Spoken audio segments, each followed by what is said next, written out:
You're listening to the Hazard Ground Podcast with service members from across the military sharing their stories of combat and survival. And now, here's your host, Mark Zeno. Welcome into the Hazard Ground Podcast. We appreciate you joining us each and every week. Very excited about this week's guest. We'll get to him in just a moment. Want to remind you guys to check us out on all the social media sites, Facebook, Twitter, Instagram, Hazard Ground Podcast. Just keep up with the show and everything we have going on. Of course, want to continually remind you about our promotion with Amazon, as we have such an amazing deal with the holidays coming up. What a way to show some love to veterans. All you got to do is go to hazardground.com. That's our website, and click on the Amazon banner right in the middle of the homepage. That'll send you right to Amazon. Guess what? Do all of your regular shopping as you normally would, and a percentage of what you spend goes to the Hazard Ground Podcast, and we donate those percentages back to some of the amazing charities and organizations you've heard about here featured on the Hazard Ground Podcast. So it's an easy way to help out veterans as you're doing your holiday shopping. Again, hazardground.com.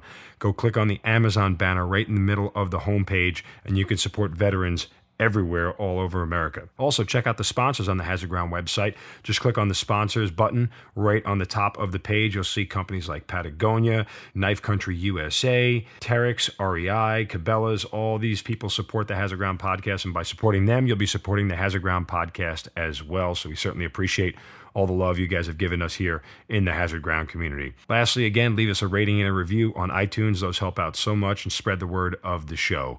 Now on to this week's episode. Our guest this week is a quadruple amputee, a former Marine Corps corporal who lost all of his limbs in Afghanistan in 2010 when he stepped on an IED. He has survived PTSD and a suicide attempt and is living his life to the fullest these days, and he joins us now on the Hazard Ground Podcast. Todd Nicely, welcome. Thank you for joining us. Hey, thanks for having me.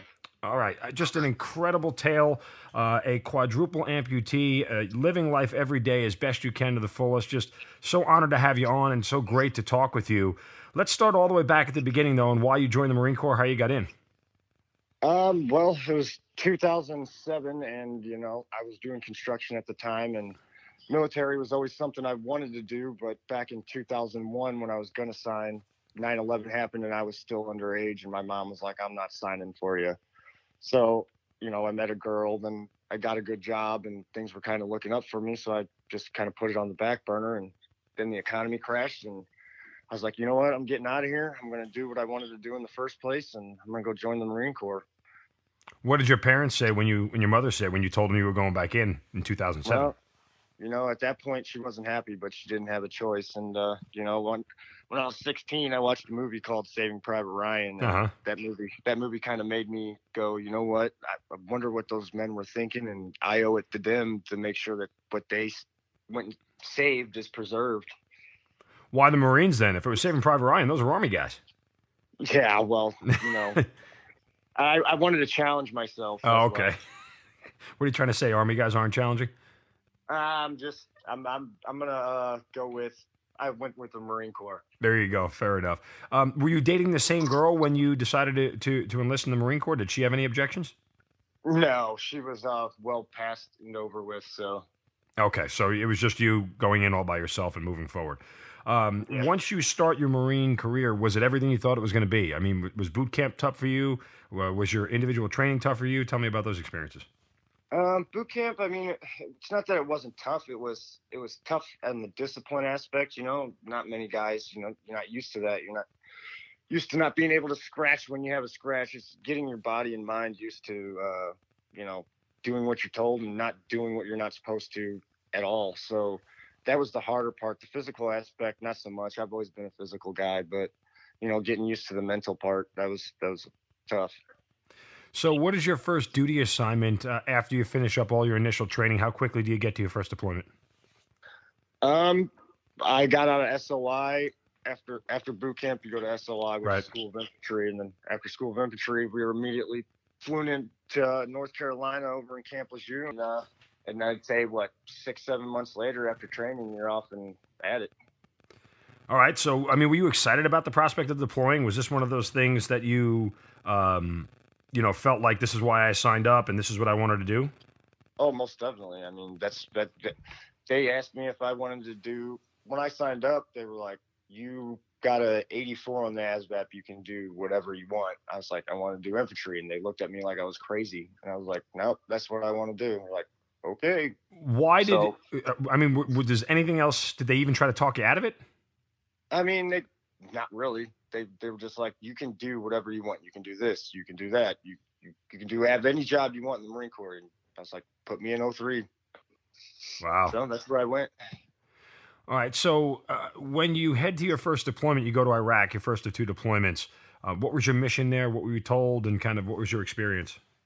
When I got to Iraq, we were up in the northern Anbar province, but there wasn't much going on at that time. It was more political, making sure that the people got to go to do their votes and, security aspect and things like that. So there wasn't really much going on in northern Iraq at that time. It did give you a sense of what was going on there, which I think helped with my second deployment. You got to see the culture and all that other stuff. I mean, you were high alert. There was a couple IEDs that went off and things like that, but nothing like I experienced in Afghanistan. Did you get to see any combat while you were in Iraq or no? No, there was 0 shots fired in Iraq while we were there. Now, was that a bummer for you? Not so much a bummer. I mean, everybody came home, so that was a good thing. Right. You're not looking.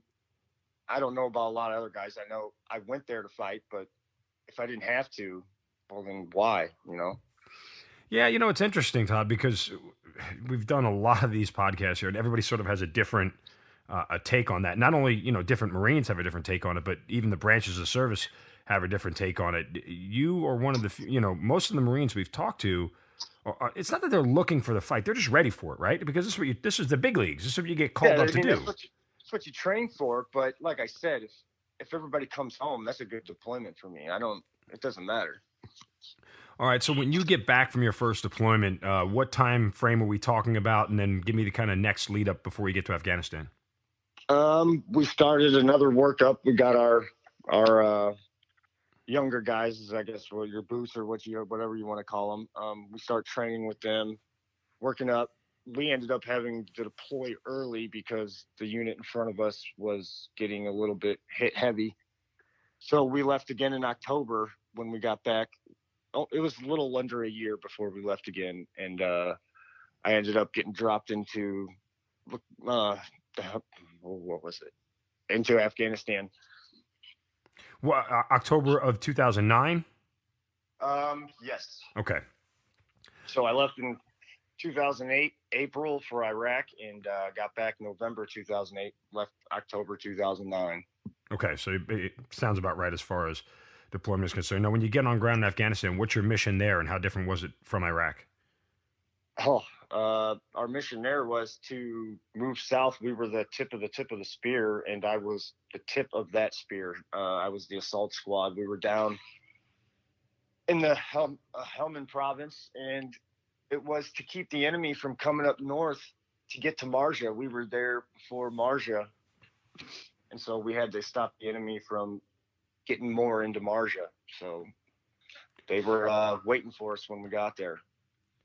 Prior to your injury, what was the toughest part about that deployment going through? The toughest part was, these guys were ready to fight, but, you'd get back after a day of getting shot at all day. And the hardest part for me was having to they wanted to know what we were doing the next day. And I always knew. I just let them do their thing, and having to tell them in the morning where we were going, some of their faces are like, damn it, we're going back there again. But, that's your job. That's your mission. So you try to prolong it as long as you can. Did you ever feel like, in the grand scheme of things, certain days like your efforts were futile?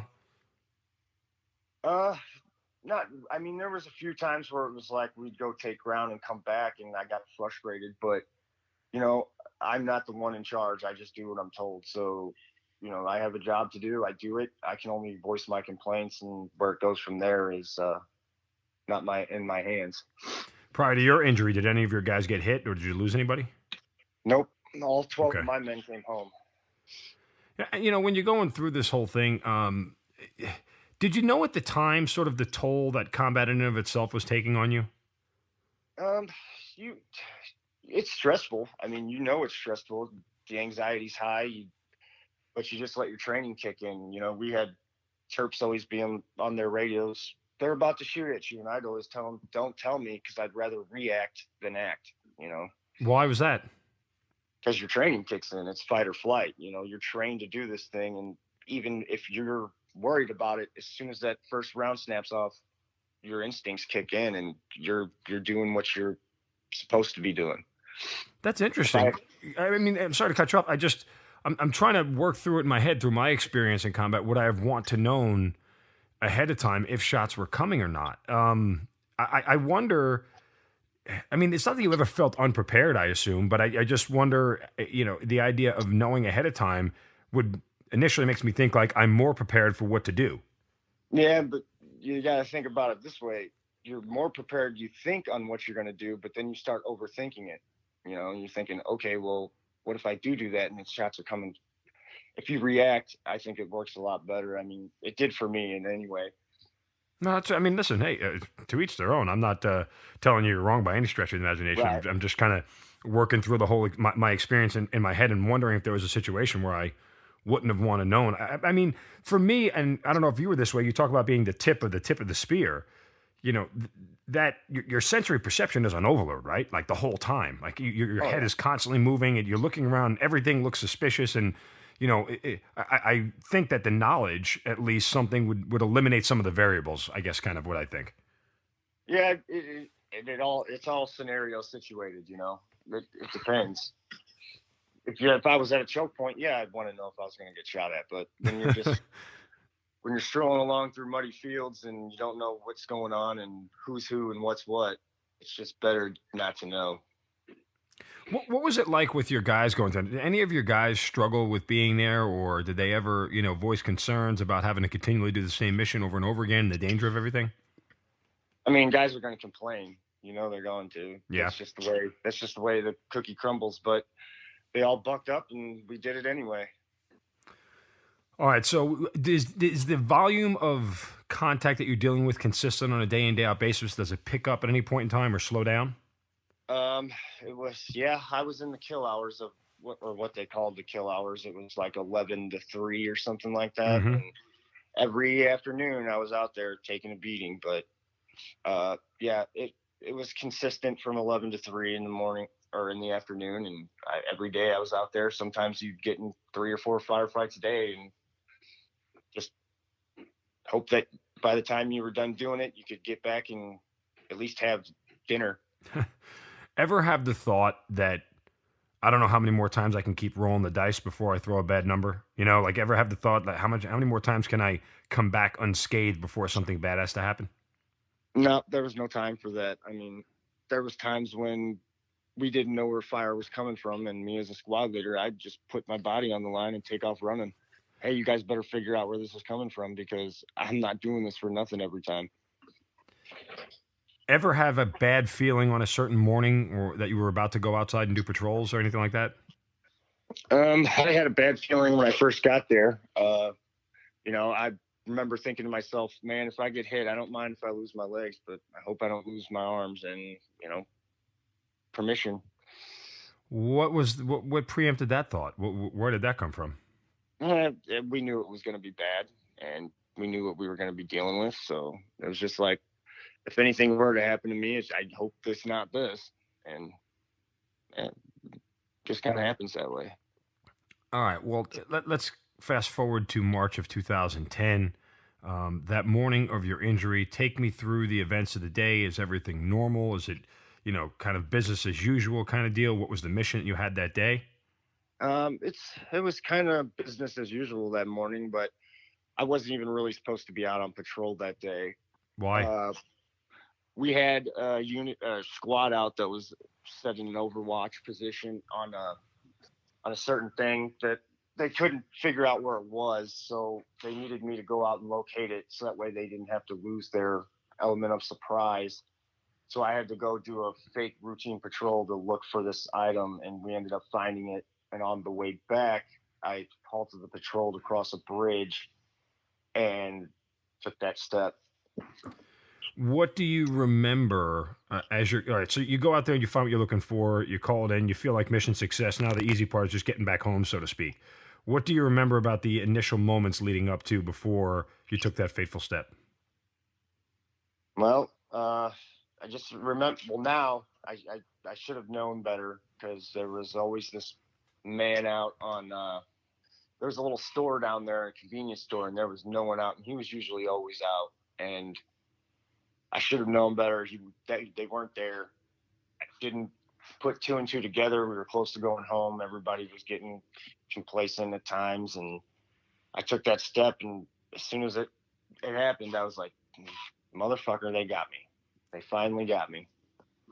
What was the feeling as soon as you put your foot down? Take me through what happened to your body, your mind, everything. Oh, I just remember flying through the air in a cloud of dust and landing down by the canal. And I only know I landed by the canal because I remember the water splashing up on my face. And they dragged me up the hill, and I just remember laying there, looking up, seeing my bone hanging out, and things were missing. I was like, "Oh shit!" So I was screaming a couple times, and I remember thinking to myself, "Quit screaming like that, because if your guys hear you screaming like that, that's the last thing they're gonna remember of you. Just shut the fuck up." So, okay, how quickly does it take you to gather yourself overall to recognize what happened? Because I mean, you're speaking with a lot of clarity about the whole thing. Yeah, I mean, I was a lot. Don't want to say in and out, but I was there in the moment. I think from the time I hit the ground to the time they pulled me up the hill was only about 2 minutes. They had the tourniquets on in a matter of seconds, and the corpsman came from 400 meters away. So, I mean, by the time he got there, the tourniquets were already on. Things were on. They had to cut open my throat to get air in and everything. What were people saying to you? Do you remember what was the corpsman saying? Your buddies, what were they saying at the time? Yeah, I mean, they were just like, "Nicely, stay with us." I remember one time my corpsman reached down, smacked me a couple times. I was like, "Stop fucking smacking me. I'm here. Leave me alone." I got enough problems. Stop slapping me. Right. Okay, so are you surprised that you don't, or that you still remember everything with this much accuracy?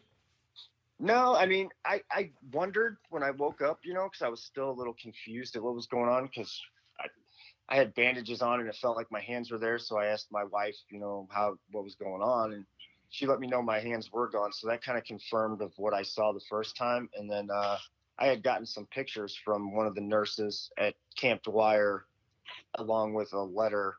And one of the images is exactly what I remember seeing. So from there, I've kind of realized that I wasn't, dreaming that I was actually there when I was awake when it was all going on. So does any of that, shock you? I mean, I don't know what the right word is here, Todd. I mean, is it one of those things where, like, when that confirmation happens, what are you thinking? That I'm kind of glad I was awake because, I could feel myself gasping for air, and I kept telling myself, just breathe until you get on this helicopter. And as soon as you get on that, you'll be fine. If they can get you to where you need to go, you'll be all right.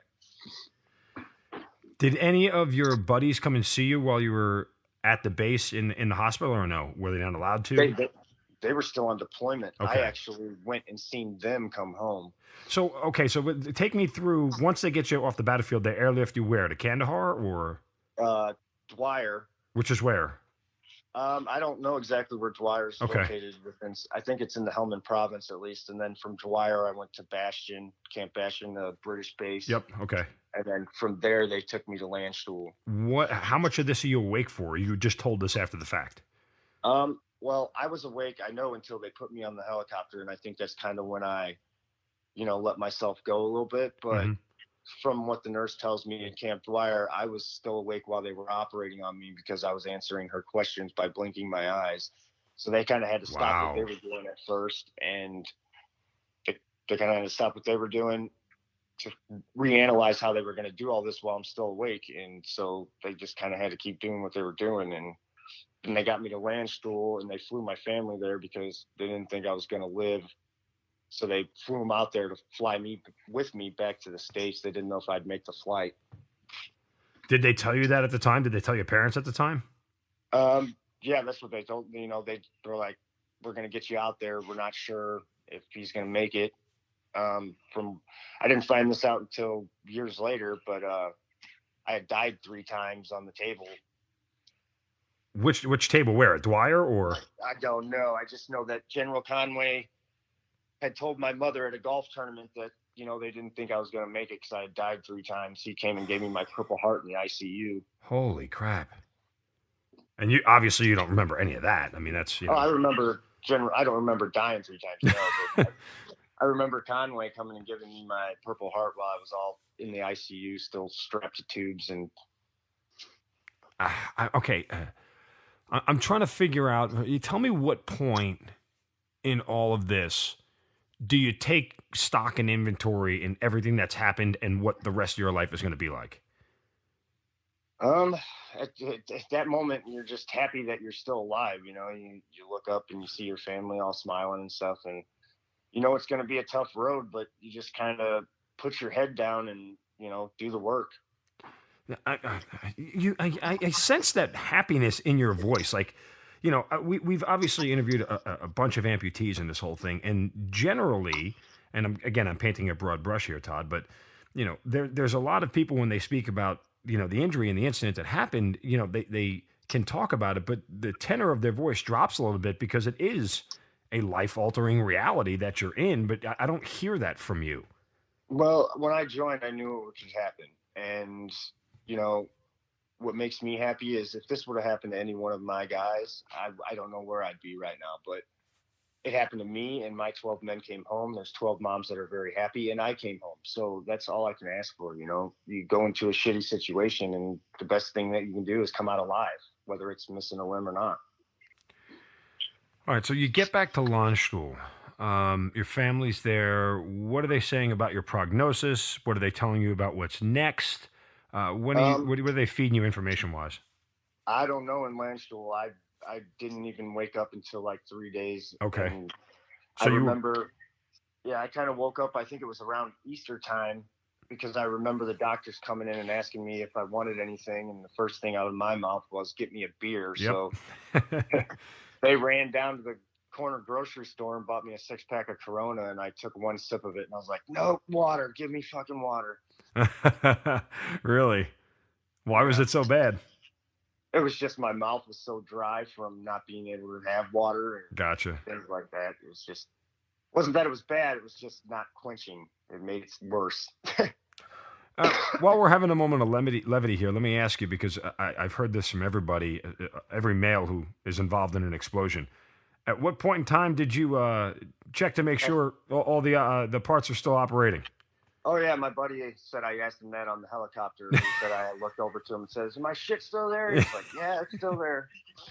I laugh at that because in doing this podcast for almost 2 years now, anecdotally, I did not think of that. But as soon as the first guy who we interviewed who got blown up told me that, I said, I probably would have done the same thing. I probably would have asked the exact same question. Oh, yeah. I mean, I'm missing half of my body. I want to make sure I at least I can do that. Yeah. Well done, Todd. All right. When do you get back stateside? It was March 26th, the day I got hit. I don't know exactly what day I got back stateside. I don't even remember exactly what day it was when I woke up. I think it was like 3-4 days later, but it was a very long ride inside the ICU, fighting infection and everything else. And, I had to keep going into surgery to have revisions on. Yeah, that was my next question. How many surgeries are we talking about here? I don't know exactly how many it was before I woke up, but I had like 3 or 4 after I did for bone revisions and things of that nature. It was a lot of staples and stitches, and you just wake up and you're all sewn back together. A lot of pain. Yeah. But you just kind of deal with it. I hope this doesn't sound like an ignorant question, because obviously I've never been through what you've been through. But at any point in time, did you feel like less than human? Like, did you feel like inadequacy? Is that the right word? Did you feel, worthless?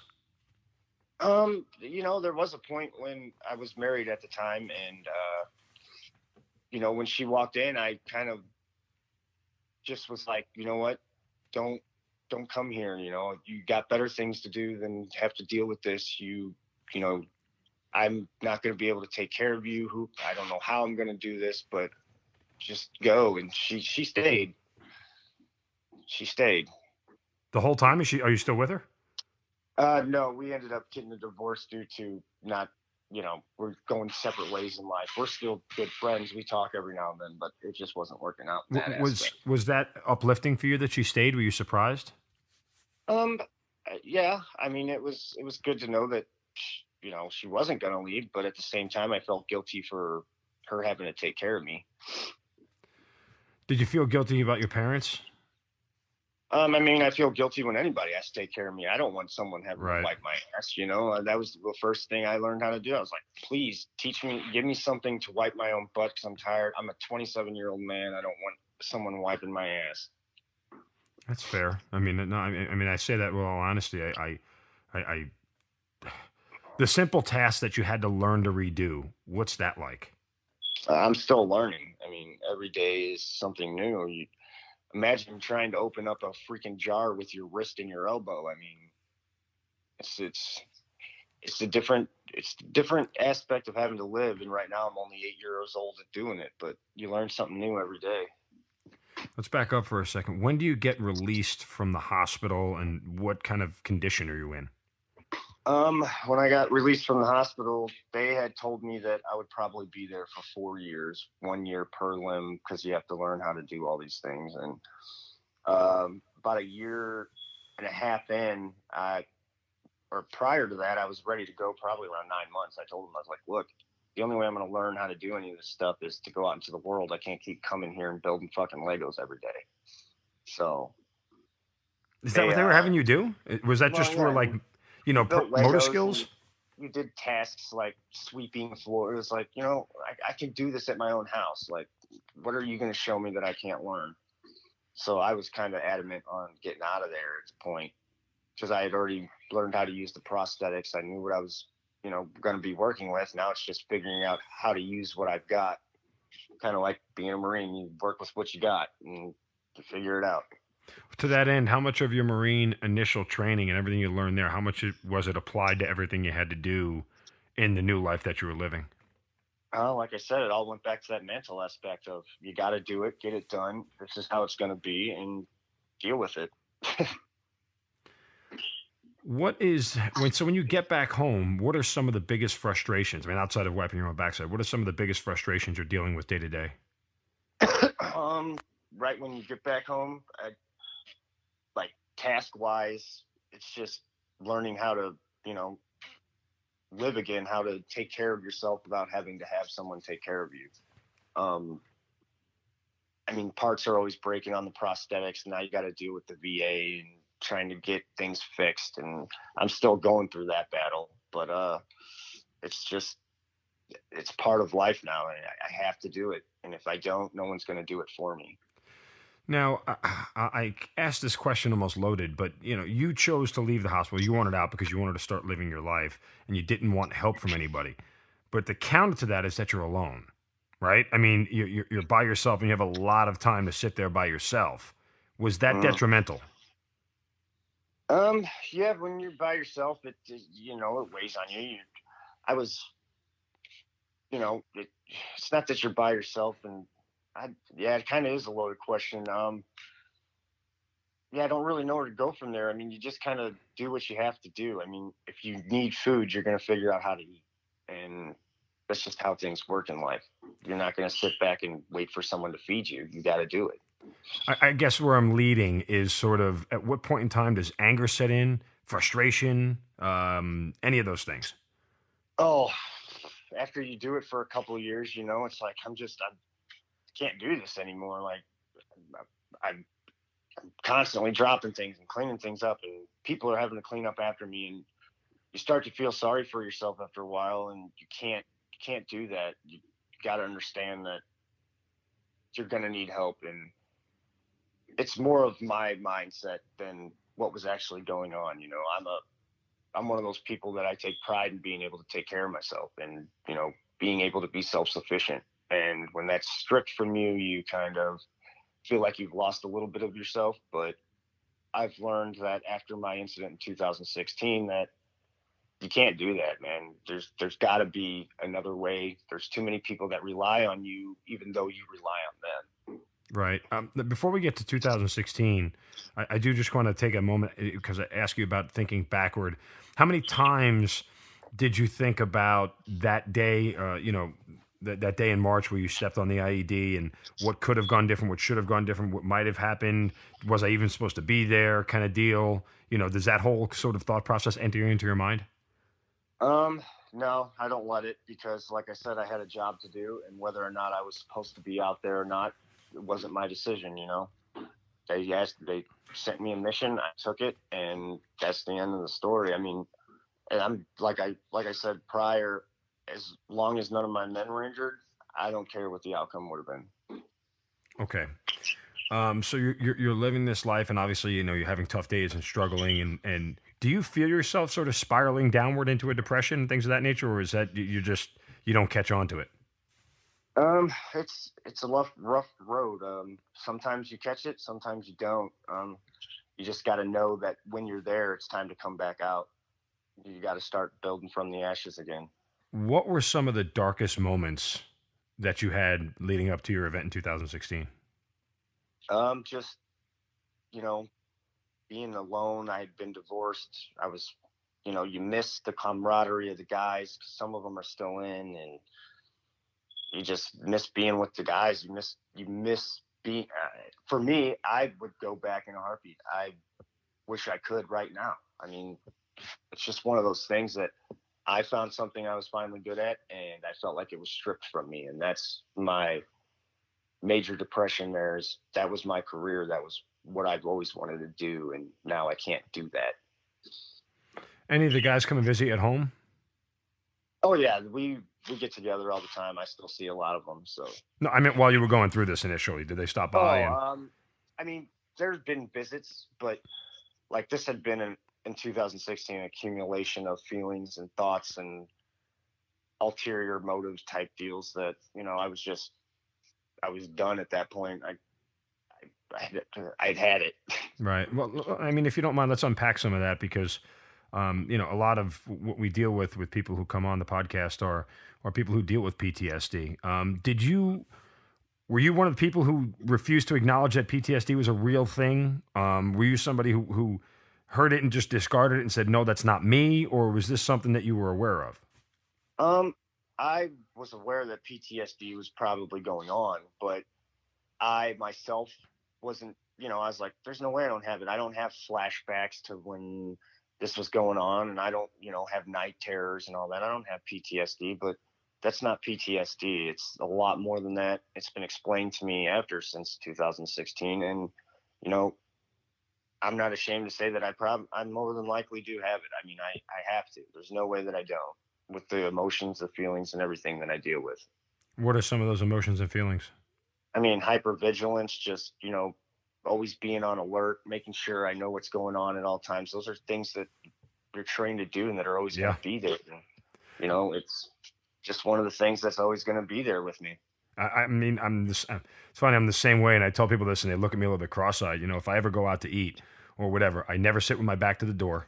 I always find every point of egress and entry in a room. And I know how to get out of that restaurant before I walk in. Exactly. I mean, it's the same thing. I don't ever, or even when I go to work out, if I'm in a gym, I don't work out, and I look for all the points of entry and egress. And if something goes down, where am I going? It's just a natural thought process that you have that never escapes you. Now, some of that, may seem somewhat, we just call it vigilant, but as you describe, it's almost ingrained to you in a negative way because you can't ever escape the fact that, oh my God, bad things shouldn't happen to me every single day. Right. And that's what, I mean, you're trained to do that. You're trained to constantly think, well, what do I do if this happens? What do I do if this happens? You're constantly running scenarios. And it never stops. So as you're going through this and, things are getting darker and worse, I mean, are you drinking more? Are you more withdrawn? Yeah, okay. I was drinking heavily, But did anybody notice? I mean, yeah, I mean, people noticed that I was drinking heavily. They all told me I should slow down. But to me, I was like, whatever, I'll do what I want. I didn't care then. I was, whatever. You don't like it? deal with it. Todd, did you think that anybody should have said more to you? Like, I almost envisioned the conversation happening. Hey, Todd, man, listen, why don't you take it easy with that stuff? And you're like, I got it. I'm under control, you know. And it's your buddy. It's your friend. They know you're in a tough spot. The last thing they want to do is make things harder on you. But do you feel like if somebody would have really grabbed you and said, dude, stop, you're going to hurt yourself. This is bad. You know, like it might have snapped you out of it? I doubt it. Really?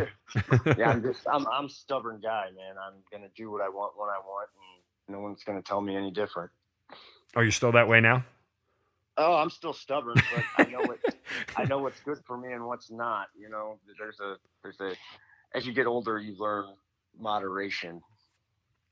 All right, so let's lead up to the second darkest day of your life, or maybe this one is more dark than the day of your accident. But you try to commit suicide. What's going on in the days leading up to it? I mean, are you at a breaking point, or does it just sort of hit you one morning when you get out of bed? No, I mean, it's kind of been leading up. I'm in the house by myself all the time, and I have nothing to do.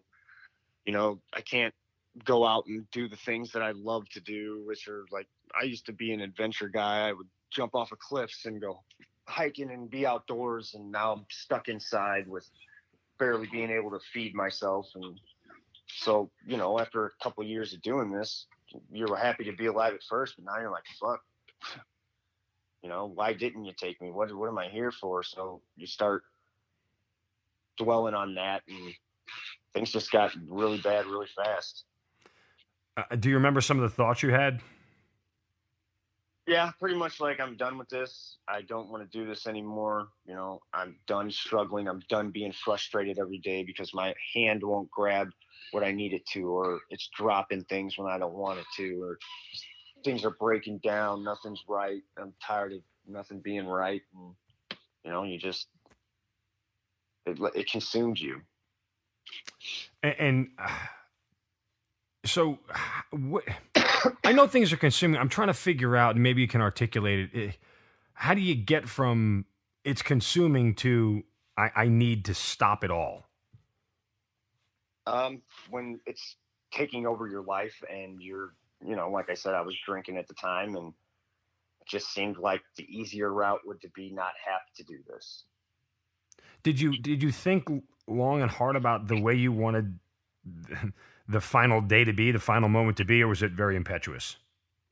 No, I knew going in, like, I shot myself in the chest hoping to hit my heart because I didn't want my family to have to deal with my head being gone and all that kind of stuff. But yeah, I mean, I knew what I was going to do. It just didn't work. I nicked the heart and went out the back, took out part of my lung. Let me ask you a functional question, because I just don't. How did you actually pull off shooting yourself with your prosthetics? I had a revolver, and I just put my thumb in it. You'd have to see the way the prosthetics work. Okay. I mean, I can shoot a revolver with my two prosthetics. I just used one that time and turned it around and squeezed the handle and the trigger at the same time and pushed it together. I read in an account that you wrote your mom a note prior to doing this. Yeah, I did. I don't really remember what it says. It was probably along the lines of, you know, I'm sorry, things like that nature. But I wrote it on my phone and tossed it on the bed and figured they would find it. I mean, so at no point in all of this did you ever think that you would cause more harm to your family by hurting yourself?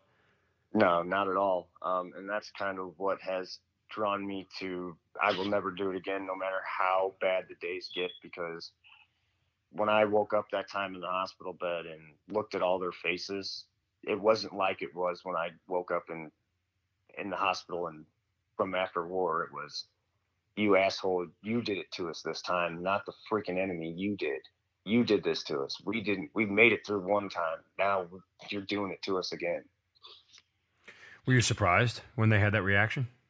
No, I mean, I wasn't surprised. I felt ashamed, guilty. I felt terrible. But, you know, it was what it was. I did what I did, and there's no taking it back. All you can do is be a better person from there. Was that truly like the epiphany, the wake-up point for you that I've got to change things, or was there more struggle?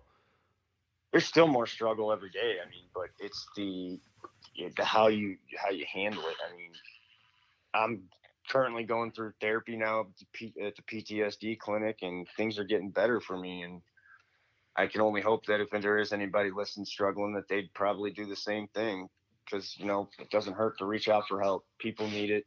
Don't be ashamed. You're not as tough as you don't have to be tough anymore. Right. Go get it. Go get the help. Todd, how'd they find you? My mom did. She heard something. She thought that I might have fallen on the deck because, of course, I was drinking. She thought I might have tripped over something and fell, and she came up and seen me laying there. She thought I was passed out at first until she touched my shirt and I was covered in blood. Oh, so she was in the house when you did it? Yeah, she was on the second floor. Oh my God. Wow. I just usually people find an isolated spot for this, I guess, but assuming it's not that easy for you to have done so. Oh, I went out on the deck. I wasn't inside the house. Oh, okay. All right. So after this moment, you wake up and, your family kind of gives you the tough love that you need. How are day-to-day things different now than they were prior to trying to take your own life? They're not really different. It's just my mental aspect's a little bit different. I know things are going to be tough and they're going to frustrate me and they're going to bother me, but it's something that I myself alone have to deal with, and no one may ever understand that except for the other guys that are in the situation. And right. That's the cross I've been burdened with. Are you more willing to accept help now? Oh yeah. It's not that I'm willing to accept it. I'm learning to go, okay, I do need help. Help me. I still won't allow people to just help me. I still feel guilty about it, but I'm learning to be able to ask for help instead of thinking I can take it all on my own. Is that some of the hardest parts that you have to deal with, or no? Is that the hardest thing to overcome? For me, yeah. Like I said, I'm a stubborn guy. I value myself on being able to self-pride and all that. I'm a Marine. I'm the best of the best. I don't need help, but it's like, okay, there comes a point in time where do you want to keep living that life and be angry and frustrated because nothing's going right? Or do you want to say, you know what, I have to do this for the rest of my life. It's time to give in and say, I need help. Is there anything that's better about your life now than prior to March of 2010? Anything better? Yeah. Yeah, I have a great fiance, and I'm living life now, and I'm having a little bit of fun with it. I'm trying to accept the fact that I'm not going to be able to do the things I used to love, so I need to find something else to love. What are some of those things now that you're doing that you weren't doing before? I just bought myself an RC car. I'm learning how to drive that thing around and work on it, and I'm going back to school. I'm just trying to do different things, learning how to use technology to my advantage. I can still read books. I can play games online and things like that. So for those listening, I guess I just asked this question broadly. Tell me just some of the normal things that you do that everybody else does who isn't missing all four limbs. I just went bowling the other night. Really? Yeah. So, why not? I might not be good at it, but at least I'm still bowling. Exactly. You can drive? Yeah. They set me up a car for driving. Yeah. I can still do a lot of normal things. It's just the tedious tasks that get to you. Right. How much physical pain are you in every day? Oh, at the beginning it was a lot, and it's still there. Every day I still have leg pain, but I've learned to kind of manage it and cope and deal with it. It's now become a thing of it's normal. How do you cope and deal with the frustrations that got to you before that aren't, leading you down a bad path now? Like I said, I'm talking to someone. It's good to have someone to go and just dump all the shit off on that is not going to judge you. They're there to listen. Their opinion's not going to change your view. You can tell them whatever you want, and you just leave, and you feel so much better that you want to go back next week because you're like, this is going on this week. I can't wait to go tell my therapist that. Your fiance, her coming into your life, if you're okay with talking about her, I mean, obviously she was walking into a situation unique. That's not like anything else I'm sure anybody else she's ever dated before, unless she has a history of dating amputees. But what has it meant to you to have somebody like that accept you and the life that you have to live at face value? It means a lot to me. I mean, it shows you that, not everybody's as shallow as you think they are, and that people can love you for who you are. You just have to show them the real you. Is that hard for you? No, not really. I mean, being the real me is easy. It's just, you know, having to deal with how people accept it. Some people can, some people can't, some people don't understand, some people will never get it. But there's someone out there that will, and I found that someone. Well, that's amazing. Listen, I'm incredibly happy for you from that standpoint, and it's perfect words, eloquently said. So, God bless both her and you, and the relationship you guys have together. I mean, listen, I hope it lasts forever. Um, you know, when you look back on your Marine Corps career, what do you miss the most? Um, but being around the guys and training. I mean, like I said, I was there to train Marines. That's what I was good at. I loved it, and that's what I miss the most is just being around the guys and hanging out and having a good time, and going into a shitty situation together, knowing that that guy to the right and the lefty is having the same shitty time, and then you laugh about it. Right. What's your relationship like with those guys now? I know you said they still come by and see you, but I mean, is it just like every time you get together, it's the same as if you guys were, just going through training? It picks right up where it left off. I mean, we all make the joke that, not that much shitbaggery should be in one town at one time, but it's a good time. I mean, we've all kind of drifted off a little bit since the years go by. People's lives start to change.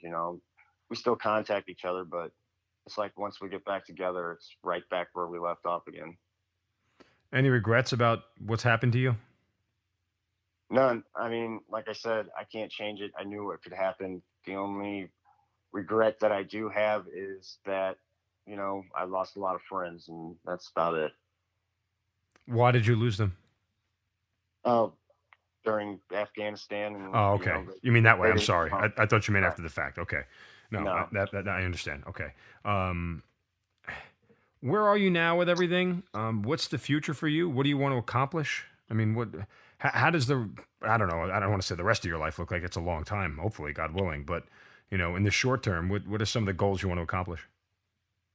Right now I'm going to finish school. I'm working on trying to get some of this VA stuff worked out where guys aren't having such a problem. I've learned that I'm quite a mouthpiece for that. When I complain about it, people are going to listen because obviously of the situation I'm in.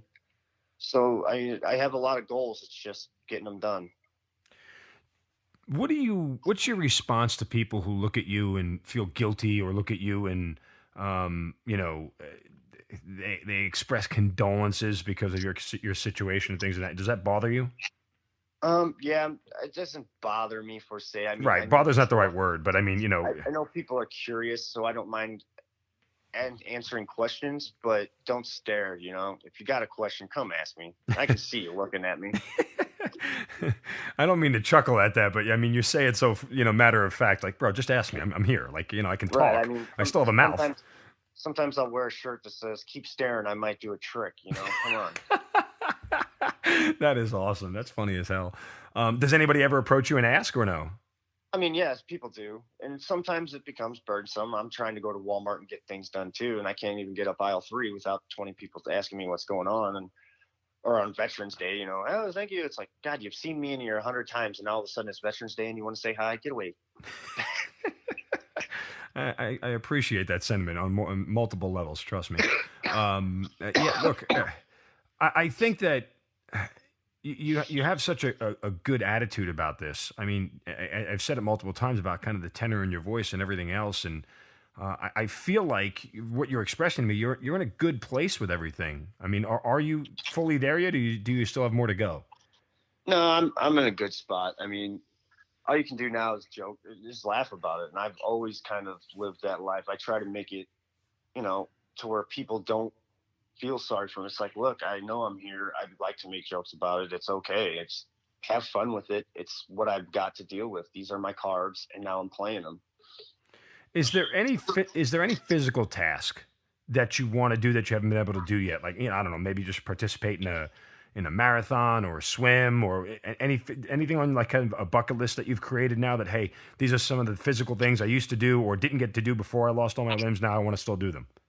Are you kidding me? I hated running when I had legs. Now that I don't have them, I have an excuse not to run. Why would I want to run a marathon? But you were good at it, you said. You said physical. I was good at running. I was good at running, but I hated every minute of it. All right, so beyond anything like that, any other physical tasks?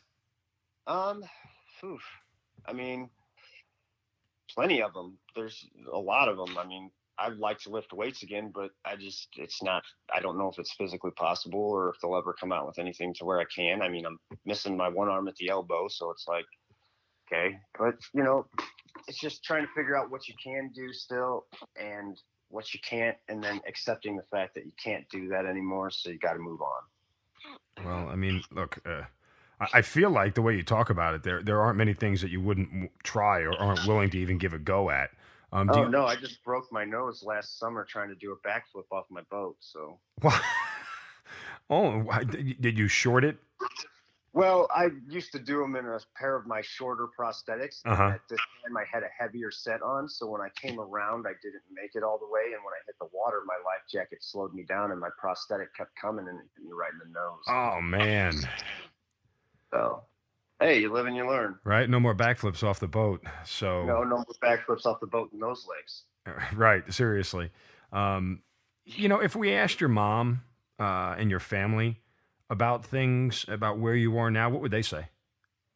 They say I'm in a lot better place. At the beginning when it first happened, like I said, a lot of them were kind of concerned because, they almost kind of, I don't want to say they wished that I wouldn't have made it, but they knew how hard it was going to be for me because of the type of person I was and the type of athletic activities I used to like to do and things like that. So they didn't know how I was going to take it. But, they'd say I'm in a better place now than I was.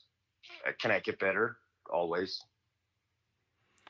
Well, Todd, look, I don't know how to thank you for joining us, being so honest and just being your candor on everything that you've been through is amazing. You talk about it very routinely, and there's certainly a resoluteness in your voice that, as you've said, you're willing to play the cards that you're dealt, and for that I commend you. I mean, listen, it's not an easy hill that you're climbing, but I have no doubt that you'll reach the top. Right. So from that standpoint, look, I wish you nothing but the best of luck, continued success, and whatever you want to do, backflips or otherwise. I hope you get to do them all and continue to be that mouthpiece for not only amputee veterans, but veterans everywhere because, as you said, when you talk, people listen. But I can't thank you enough. Todd Nicely, thank you for being part of the Hazard Ground. Yep, thank you. You've been listening to the Hazard Ground Podcast, hosted by Mark Zeno and produced by Matt Pasquarella. If you have an interesting story to tell and you'd like to be on the show, send us an email at hazardgroundpodcast@gmail.com. And if you like the show, don't forget to subscribe, rate, and review on iTunes. Thanks for listening. We'll see you next time.